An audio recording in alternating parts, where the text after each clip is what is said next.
எல்லாருக்கும் வணக்கங்க. இன்னைக்கு அனிதா புஷ்பவனம் குப்புசாமி யூடியூப் சேனலில் உங்களெல்லாம் சந்திக்கிறதுல ரொம்ப ரொம்ப மகிழ்ச்சி. அதாவது நான் மொட்டை மாடி தோட்டம் காமிச்சேன் இல்லையா, அதில் நிறைய பேருக்கு நிறைய சந்தேகங்கள் இருந்தது. அதாவது எந்த செடி வைக்கலாம், எந்த செடி வைக்கக்கூடாதுன்னு. முருங்கை மரம் வைக்கலாமா வீட்டில் அப்படின்னு. முருங்கை மரம் தாராளமாக வைக்கலாங்க. இங்கே பாருங்க, நான் பாருங்க முருங்கை எப்படி தொட்டிலேயே வச்சுருக்கேன் பாருங்க. இங்கே பாருங்க எவ்வளோ பெரிய தொட்டி. இந்த தொட்டியிலிருந்து அழகாக பாருங்க எப்படி போய் வளர்ந்துருக்கு.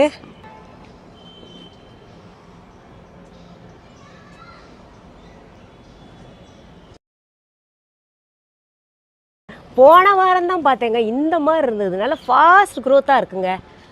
1 2 அங்கே பாருங்கள், அது ஒரு காய் நீளமாக 3 4 5 காய் வச்சுருக்கு. மற்றதெல்லாம் பூ. இதில் வச்ச பூவெல்லாம் நல்லா காயாக வந்திருக்குங்க. நல்ல செடியாக இருக்குது.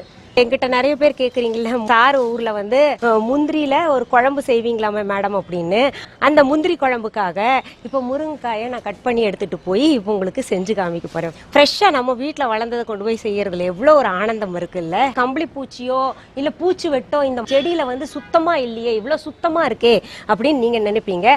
அதுக்கு காரணம் பார்த்தீங்கன்னா இந்த வேப்ப எண்ணெய் இருக்கு இல்லையா, தண்ணியில் கலந்துங்க 15 நாளைக்கு ஒரு முறை வந்து இது ஸ்ப்ரே பண்ணிட்டு நல்லபடியாக பராமரிக்கிறோம். அதனால தான் பாத்தீங்கன்னா நல்ல காய்கள் எல்லாம் சரியான நேரத்துல நமக்கு கிடைக்குது. இன்னொன்னு பூச்சியும் வர்றது இல்லைங்க. இப்போ நான் இந்த காயை வெட்டி எடுக்கிறேங்க.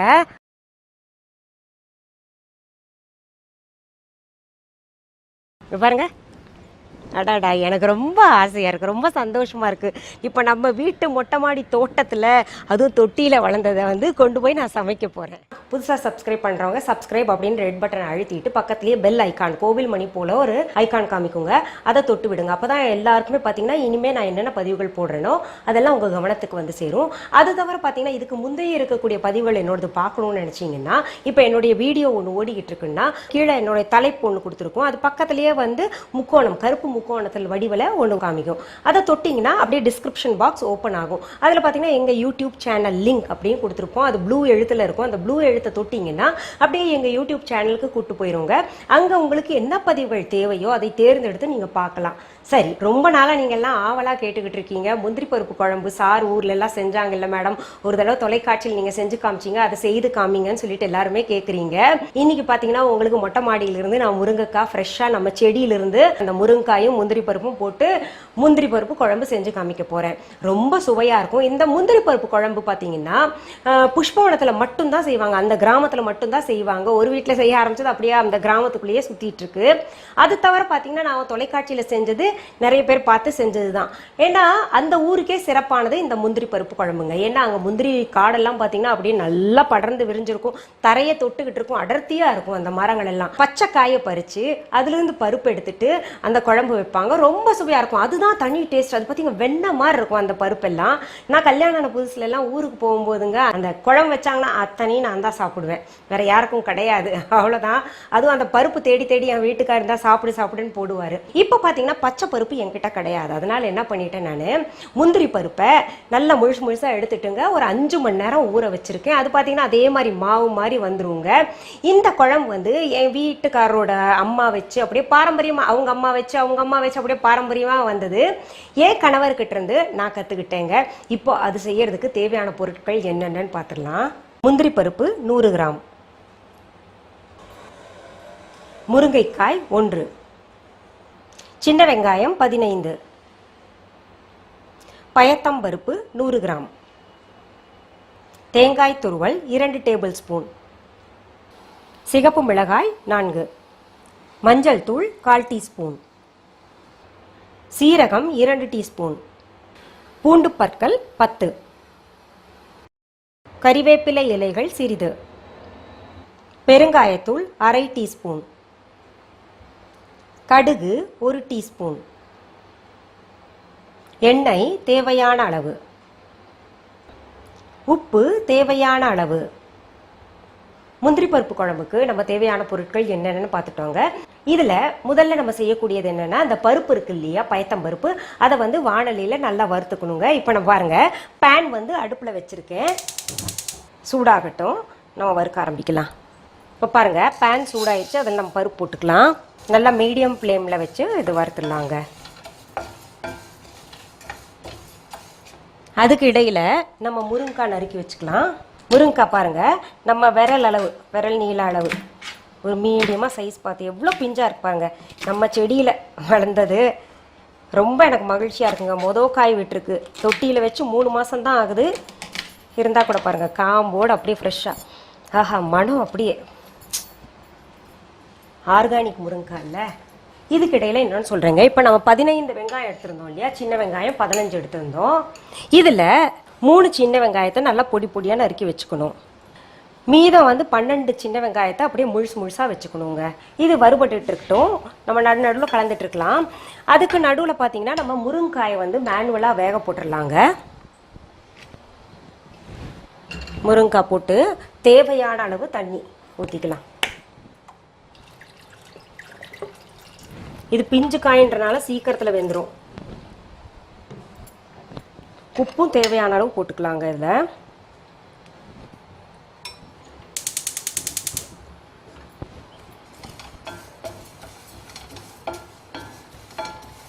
அப்புறம் இன்னொரு விஷயம் சொல்லணும், இந்த பேன் எல்லாம் எல்லாருக்கும் ரொம்ப பிடிச்சிருக்கு, எங்கே வாங்கினீங்கன்னு கேட்குறீங்க. நாங்கள் லிங்க் கொடுத்துருக்கோம் டிஸ்கிரிப்ஷன் பாக்ஸில். ஒருத்தர் கமெண்ட் பண்ணியிருக்காங்க, நீங்கள் இந்த மாதிரிலாம் போடாதீங்க, இவ்வளோ காஸ்ட்லியானதெல்லாம் போட்டு மற்றவங்களை டெம்ப் பண்ணாதீங்க. எல்லாரும் உங்களோட ஃபாலோ பண்ணுறாங்க, ஒரு நல்ல எண்ணத்தோடு தான் சொல்லியிருக்காங்க. இருந்தால் கூட நான் என்ன சொல்கிறேன், பல முறை வந்து ரொம்ப நாளாக இந்த பேன் பற்றி எவ்வளோ ரேட்டு, எங்கே வாங்கினீங்கன்னு நிறைய பேர் கேட்டு நான் சொல்லலை. காரணம் என்னென்னா, எனக்கு தெரியும் இது கொஞ்சம் காஸ்ட்லி, அதனாலே நான் சொல்லாமல் இருந்தேன். ஆனால் பலர் வந்து என்கிட்ட திரும்ப திரும்ப ரொம்ப வற்புறுத்தி கேட்டதுனால, கேட்டவங்களுக்காக மட்டுமே நான் இது போட்டேன் பதிவு. நான் சொல்லலைன்னா கூட இவ்வளோ முறை கேட்டு இவங்க சொல்ல மாட்டேங்கிறாங்களே, ஏன் இவங்களுக்கு இந்த மாதிரி ஒரு குணம் அப்படின்னு நினைப்பாங்க, தப்பாக நினைப்பாங்க. நான் வந்து வாங்கினது பார்த்தீங்கன்னா யூஎஸில் வாங்கினேங்க. அங்கே வந்து ஆஃபரில் போட்டிருந்தாங்க. ரொம்ப எனக்கு பிடிச்சிருந்துச்சி. இன்னொன்று, உங்களுக்கெல்லாம் சமையல் நிகழ்ச்சி நான் செய்து காமிக்கணும்னா நான்ஸ்டிக் பேனெல்லாம் நான் யூஸ் பண்ணக்கூடாது. இப்போ பாருங்கள், இது செவக்காய் வறுத்துக்கிட்டு இருக்கு. இன்னும் கொஞ்சம் வறுத்தா போதுங்க, ஒரு வாசனை வரும் பருப்பில். இப்போ பாருங்கள், நல்லா ஒரு மாதிரி செவக்க வறுத்துருச்சு. இந்த அளவு வறுத்தா போதும். அடுப்பை பற்ற வச்சு பேன் வச்சிடலாம். அதில் வந்து 1 லிட்டர் தண்ணி ஊற்றிக்கணுங்க.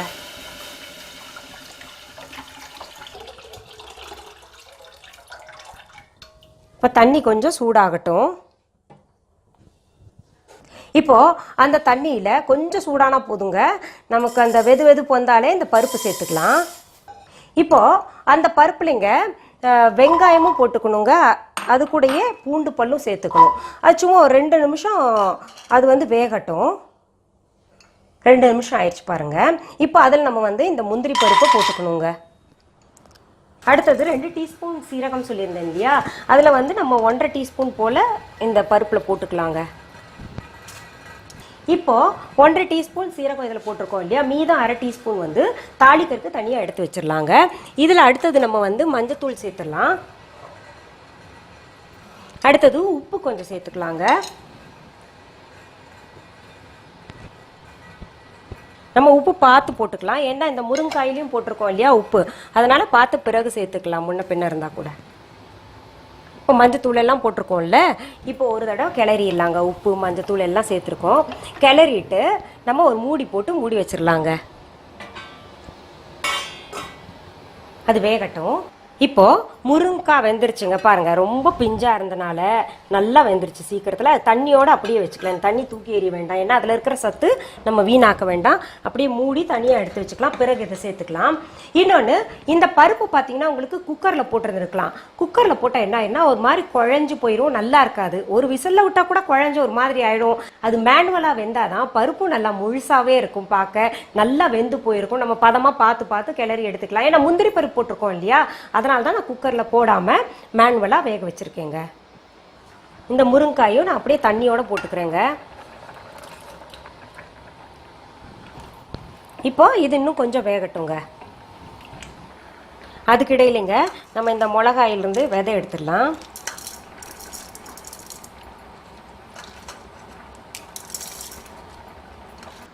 இப்போ நம்ம வெந்திருக்கான்னு பார்க்கலாமா? இங்கே பாருங்கள், நல்லா திக்னஸ் எல்லாம் குழம்பளவுக்கு சரியாக இருக்குது பதத்தில். நல்லாவே வெந்துருச்சுங்க பருப்பு. இங்கே பாருங்கள் பாருங்கள், நல்லா பருப்பு வெந்துருச்சு. இப்போ நம்ம இதை தாளித்து கொட்டிடலாங்க. மீதம் இருக்கிற கடுகு சீரகம்லாம் போட்டு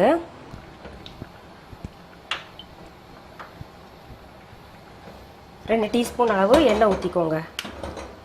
இது நான் வந்து காய் தாளிக்கிற எண்ணெய் சாதாரண எண்ணெய் பயன்படுத்தியிருக்கேன். உங்களுக்கு நல்லெண்ணெய் வேணுமா இல்லை தேங்காய் எண்ணெய் வேணுமா நீங்கள் பார்த்துக்கோங்க. அதை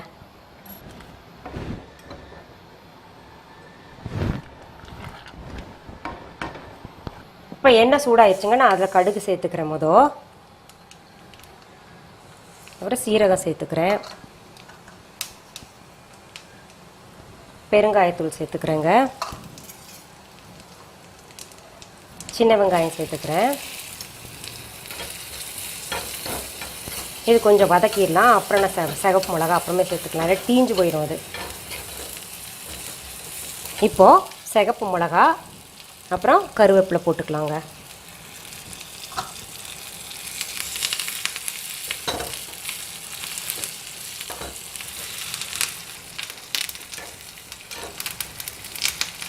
நல்ல வெங்காயம்லாம் வதங்கிடுச்சுங்க. இதை நான் இதில் கொட்டிடுறேன். இப்போது கடைசியாக நம்ம தேங்காய் பூ சேர்த்துக்கலாங்க. அதை சேர்த்து ஒரே ஒரு நிமிஷம் தான் அடுப்பில் வச்சுருக்கணும். நம்ம பிறகு இறக்கிடலாம். தேங்காய் பூ சேர்த்த பின்னாடிங்க நம்ம வந்து அப்படியே இறக்கிடலாங்க. அடுப்பை விட்டு இறக்கிடலாம். பாருங்கள், திக்னஸ்லாம் கரெக்டாக வந்திருக்குல்ல. இப்போது இந்த முந்திரி பருப்பு குழம்பை நான் தான் டேஸ்ட் பார்க்க போகிறேன். ஃபஸ்ட்டு சமைச்சவங்களுக்கு திருப்தியாக இருந்தால் தான் அடுத்தவங்களுக்கு செஞ்சு சாப்பிடுங்கன்னு சொல்ல முடியும் இல்லையா? அந்த தைரியம் வரும்ல. இந்த முந்திரி பருப்பு குழம்பு கொஞ்சம் ஊற்றிட்டு நெய்யை ஊற்றி சாப்பிடுங்க. ஆஹாஹாஹா, தேவாமிர்தம் போல் இருக்குங்க. ரொம்ப சுவையாக இருக்கும் நெய் ஊற்றுனாதான். இப்போ நெய் வேண்டான்றவங்க விட்டுருங்க. பட் எனக்கெல்லாம் நெய்யும் வஞ்ச நெய்லாம் சாப்பிடுவேங்க நான்.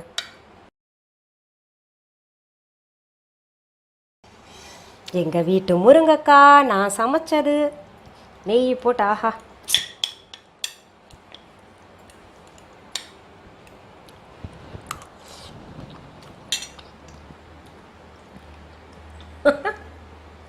உண்மையாலுமே தேவாமிர்தம் போல தான் இருக்குங்க.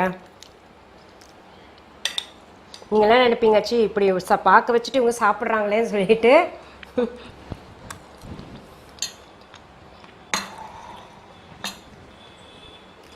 நீங்கள்லாம் என்ன